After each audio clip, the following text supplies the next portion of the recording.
Hérna hef ég fundið einhverja klifurrós. Ég held það.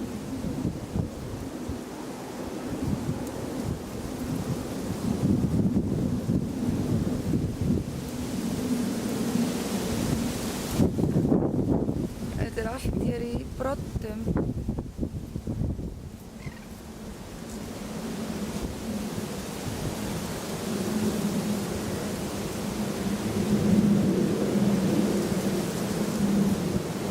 Og laufblöðin eru svona eins og rós.